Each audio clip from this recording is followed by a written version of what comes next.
राजा शांतनु का गंगा से प्रेम हुआ। दोनों का विवाह हुआ और फिर गंगा शांतनु को छोड़कर जल में प्रवेश कर गई। शांतनु विरह की अग्नि में जलने लगे। शांतनु अक्सर अपने महल के झरोखे से गंगा को निहारा करते थे। एक दिन उन्होंने देखा कि गंगा अपने पुत्र देवव्रत के साथ उनकी ओर चली आ रही हैं।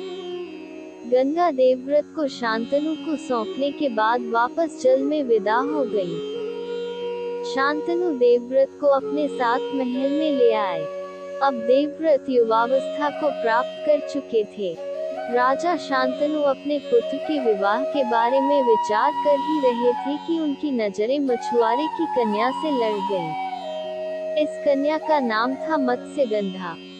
मत्स्यगंधा का जन्म मछली के पेट से हुआ था, इसलिए इनके शरीर से मछली की बदबू आती थी। मछुआरों के परिवार में ये पली बड़ी। ये बचपन से सांवली सलोनी थी। एक दिन ऋषि पराशर ने इनके सांवले सलोने रूप को देखा तो कामाशक्त हो गए। मत्स्यगंधा से संबंध बनाने से पहले ऋषि ने मत्स्यगंधा के शरीर को अपने तप के प्रभाव से सुगंधित और रूपवती बना दिया।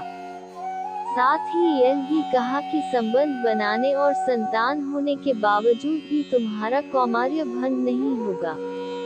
ऋषि पराशर और मत्स्यगंधा के संपर्क के महर्षि व्यास जी का जन्म हुआ और मत्स्यगंधा सुगंधित शरीर वाली सत्यवती कहलाने लगी। एक दिन शांतनु शिकार के लिए वन में आए तो उनकी नजर सत्यवती पर पड़ी और देखते ही प्रेम करने लगे। दोनों के बीच बातें और मुलाकातें होने लगी। उन्होंने सत्यवती के पिता से उनकी बेटी का हाथ मांगा।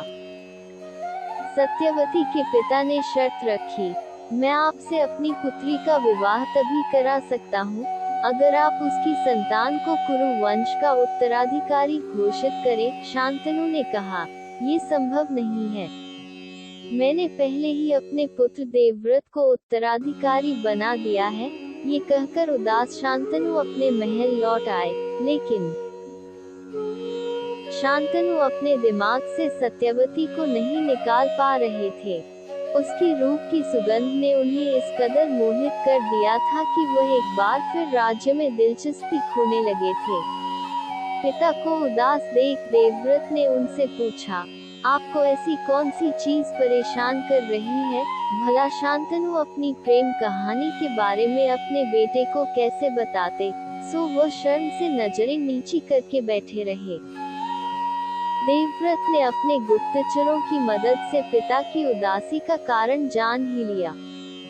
देवव्रत स्वयं मछुआरे से बात करने गए।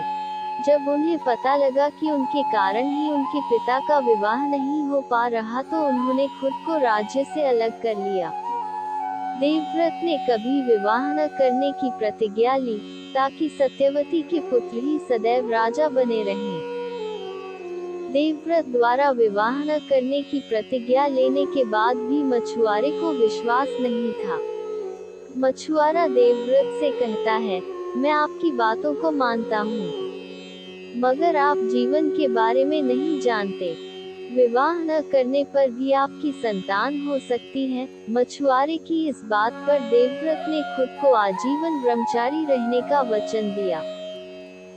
सत्यवती की शादी शांतनु से हो गई और आगे चलकर इनके पुत्र हस्तिनापुर के राजा हुए। अगले अंक में देखिए काशी की राजकुमारी अंबा की प्रेम कहानी, जिसकी प्रेम की अग्नि ने हस्तिनापुर को विनाश की आग में झोंक दिया।